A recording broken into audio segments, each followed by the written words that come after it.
Welcome to exam निकालो। तो आज हम वर्ल्ड ज्योग्राफी की सीरीज़ में ही नेक्स्ट टॉपिक डिस्कस करने जा रहे हैं। काफ़ी सारे टॉपिक्स हमने ऑलरेडी डिस्कस कर लिए हैं।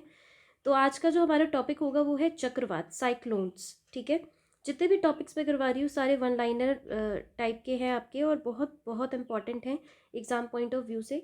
ठीक है, स्पेशली ये जो सीरीज़ चला रही हूँ मैं वो BPSC 67th PT के लिए चला रही हूँ।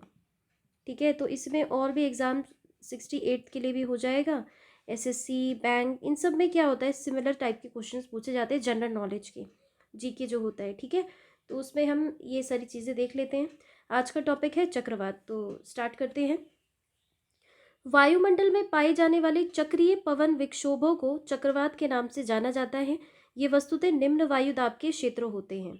ठीक है, लो प्रेशर रीजन जो होता है ना, लो प्रेशर रीजन, उसी में चक्रवात डेवलप होता है, साइक्लोन्स। ठीक है, इसी रीजन में निम्न दाब के केंद्र में चक्रवात फॉर्म होते हैं।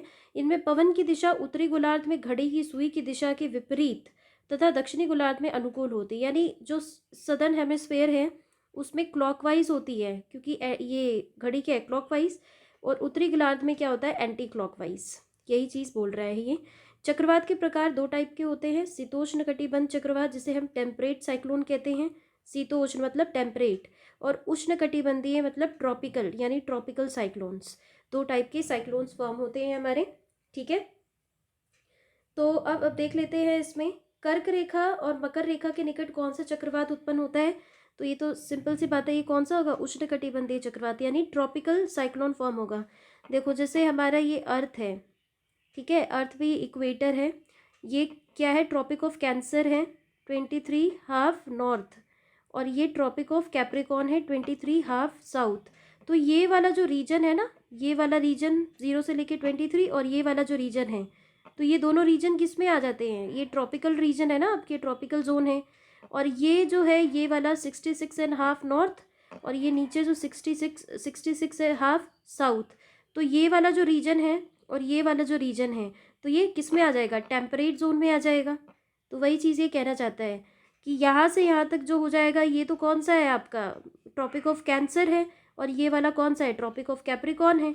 तो इन दोनों के बीच का क्या हो जाएगा, ट्रॉपिकल साइक्लोन टाइप का चक्रवात होगा इन दोनों के बीच में। ठीक है, नेक्स्ट देखते हैं। टाइफून चक्रवात से कौन सा क्षेत्र प्रभावित होता है। टाइफून, चीन सागर। देखो चक्रवात भी अलग अलग नाम से जाने जाते हैं। जैसे अमेरिका में, अगर USA में देखिए तो हरिकेन नाम से, चाइना में अगर देखो तो टाइफून, जापान में भी टाइफून के नाम से, विली विली ऑस्ट्रेलिया में, तो अलग अलग नाम से जाना जाता है इन सबको। ठीक है, शीतोष्ण कटिबंध चक्रवात 35 से 65 डिग्री अक्षांशों के मध्य उत्पन्न होता है, जैसे मैंने आपको बताया था। ठीक है, शीतोष्ण कौन सा होता है, टेम्परेट होता है ना।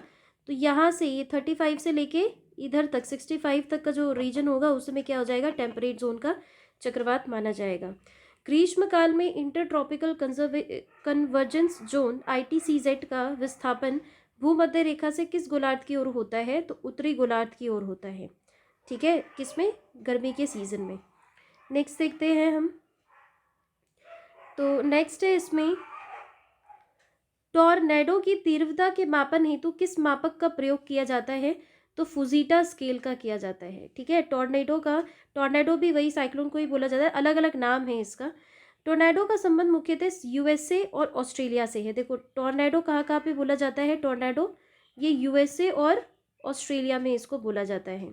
ऑस्ट्रेलिया में एक और नाम होता है, विली विली करके होता है। ठीक है, उसको साइक्लोन को विली विली भी बोला जाता है। ये देख आ गया, विली विली क्या है, तो उत्तर पश्चिम ऑस्ट्रेलिया का उष्णकटिबंधीय चक्रवात। चक्रवात के बहुत बहुत डिफरेंट डिफरेंट नाम होते हैं, हर एक मतलब अलग अलग कॉन्टिनेंट में अगर चले जाएं तो उस वजह से उसका नाम, जैसे ऑस्ट्रेलिया में क्या है, विली विली है। टोर्नेडो ऑस्ट्रेलिया में भी बोला जाता है और USA में भी बोला जाता है, तो इससे कन्फ्यूजन नहीं करना है। ठीक है, तूफानों की निरंतर गति मापने के लिए किसका प्रयोग किया जाता है, तो साफिर सिम्पसन स्केल का। साफिर सिम्पसन स्केल का यूज़ करते हैं किसको, तूफानों की निरंतर गति को मापने के लिए। ठीक है, नेक्स्ट देखते हैं।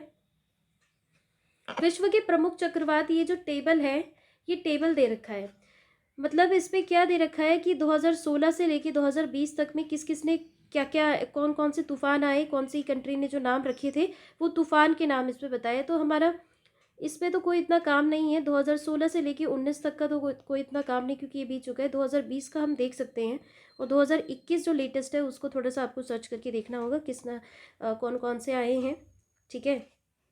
जैसे 2021 में अगर मैं आपको बता दूं, 2021 में एक तो आया है ताउते, ठीक है। ताउते, ये जो ताउते आया है ये अरेबियन सी में आया था, ठीक है, अरेबियन सी में आया था ताउते। और पश्चिम बे ऑफ बंगाल में भी एक आया था आपका, बे ऑफ बंगाल में, अभी याद नहीं आ रहा है इसका, थोड़ा सर्च कर लेना आप। तो 2021 का है ना, तो जो नाम है प्रमुख वो सब याद रहना चाहिए। 2020 में जैसे क्लाडिया, ये पश्चिमी इंडोनेशिया में आया था। टीनो, ये फिजी और तुआले में आया था। डैमियन, ये उत्तरी ऑस्ट्रेलिया में आया था। उवैसी, ये वनुआतु और न्यूजीलैंड में, क्वींसलैंड में आया था। फर्डिनैंड, ये सुंडा द्वीप में आया था। हेराल्ड, मेडागास्कर केप यार्क में आया था। हेराल्ड, ये सोलोमन द्वीप, फिजी, टोंगा में आया था। वोंगफांग, ये फिलीपींस, ताइवान में।